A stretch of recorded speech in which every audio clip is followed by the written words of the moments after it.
Hello everyone, welcome back to the channel. I'm Richard from Wheel of Time Theory. So this Monday I have something very special to share with you all. It's an exclusive 2-minute clip from this Friday's episode 6 of the Wheel of Time, The Flame of Tar Valon. Now this scene is when Logain is brought before the Hall of the Tower. So what I'm going to be doing is watching it along with you for the first time and giving you my reactions to the scene in this video. But yeah, without further ado, let us jump right in and watch this scene. Leanne. Bring the false dragon. Ooh. Oh wow, he's absolutely defeated. Look at him. He's dead behind the eyes. Oh, on the knees. Why is this man chained? Gentle as he is, he poses no threat. Exactly. She hit the nail on the head. She wants to do a bit more than gentling, I think, Liandrin. Logain Oblar. Do you know why you're here? So what I loved, we finally start to get to see all the other archers now at last. Got the reds down at the bottom here. Got the yellows, the blues, the whites, the greys, and of course the greens. All the archers are represented here in the Hall of the Tower, and I have to say, the Amelin's kind of throne, that is quite the kind of display that they want to put forth to whoever comes into this chamber, into the Hall of the Tower, to this showcase who it is you should be addressing within this Hall of the Tower, and it leaves nothing to the imagination or to question of the person or people coming in to receive the Amelin seat, who the Amelin seat is within this Hall of the Tower. And it's quite evident. It's very kind of, in a sense, flamboyant in its design, but also very much toned back. It's not in your face, but you cannot not miss it.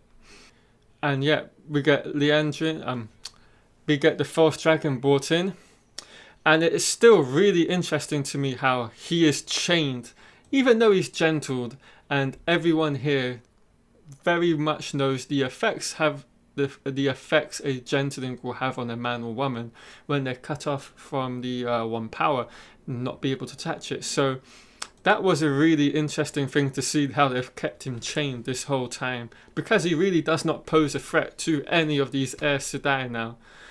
And you know, Siuan very much states that in her first kind of proper sentence in this scene. Gentled as he is, he poses no threat. What I get from that is, it's so interesting, like the way these lines have been written, and kind of the hidden messages within these lines, because she goes, why is he gentle? Why is he chained? In this gentle state, he holds no threat.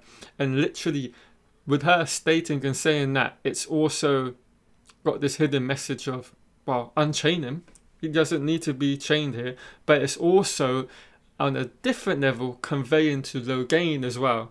She sees no threat from him. She's very comfortable not to have him chained, because what can he do? They can all grab the power, and there's, God, how many Aes Sedai are in that room with him? Loads of them.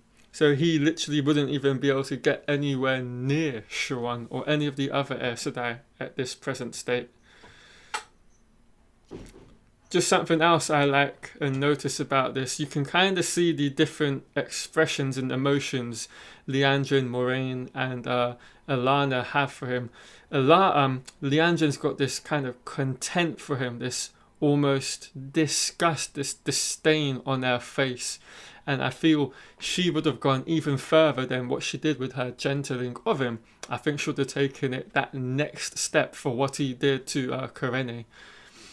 Moiraine has this like really remorseful and pitiful look, and I think what I love about this is the kind of showcasing of the different kind of obviously emotions they have towards Logain, but also kind of their mindset and the way they think as women in the show and as Aes Sedai, which I think is really intriguing. And I feel like, for example, Alana is very much more in the kind of mindset of Liandrin as well. But you can just see on Liandrin's face, she wants to do more to him. That's really good. It's a really nice scene. Hidden tensions in the scene. And then Siobhan asks Logain, do you know why you are here? Do you know what they say about you? Aes Sedai, the further you get from this tower, that you are weak. With the murmur. Than you have ever been. Oof. 100 years ago, if a man stood up and said he was going to the White Tower to throw the Amyrlin seat from her throne, no one would follow. To kill me for even suggesting it. And I thought this whole passage now with Logain, which I think was so good, and it kind of got like the levels of height, the heightenedness got higher and higher with each sentence and words that came out of his mouth. I think kind of that was just so good. There was like this increasing level of oh my god, what are you saying to them? But everything he says is true, is very true, and it was backed up with what he was able to manage in this short time, being able to channel the one power. And I think this, says a lot about the world and the feelings of kind of the general population when it comes to the Aes Sedai. And we've seen that in different instances throughout these episodes. We saw at Terran Ferry, is it Master Hightower? Was it Hightower? I'm just going to say it's Master Hightower. He says the White Cloaks are white, you Aes Sedai are evil, or something along those lines before he basically kills himself in the river. That you are weak. Weaker than you have ever been. Weaker than you have ever been is what he says in the last 100 years. And he says, how if a man stood up and said he was going to march on the tower to, bring the Aes Sedai down, they would have gutted him on the spot. But now he raised an army, and it's very true. But also what I love about this scene, when we pan off to the different Ajahs, and I mentioned this in my last video, I love how we've got this huge array of clothing and the way they look to showcase where each of these women kind of were born and the cities they're from, and the clothing very much showcases where they are from, which I think has been a beautiful thing to see, and it's one thing that I've always noticed and spotted in this show thus far. And I'm glad we're getting a much deeper look at that, because you can see quite clearly from wherever each individual Aes Sedai are from, you can see it in their taste in clothing. From the silks, the fabrics, the cut of the clothes that they're wearing. But when I said I was coming for you, I had an army at my back waving the year. He did. And even your little parade showing off your prize. You know what people will remember? They will remember that one man fought against 9 women, 9 mighty Aes Sedai. And that I still staked that green bitch to the wall. Oh my god. So that was about, oh shit. What a way to end it. No way did he end that clip like that. Oh my god. He said I staked that bitch. Oh wow. Okay, let's break down this clip. Oh, that was a hell of a clip. It's really interesting to kind of hear how the changes in dialogue of occurred from the book to the show. And it's quite evident in this scene because Logain literally says nothing of this sort that it happens in the scene within the books when he is gentled and brought before the tower. So that's really interesting. But I liked what they've done with his character in the scene and how kind of still ferocious he is. He still has a backbone, so to speak, with him, and like a conviction still, which I like, and it's really intriguing. And he's quite right about what he says, after that. He goes, when they paraded your little prize through the streets of Tar Valon, that they will remember it. One man, one false dragon went up against 9 of your mighty Aes Sedai. And then he goes, I gutted that green bitch. Oh! Damn. Staked that green bitch to the wall. Oh. And then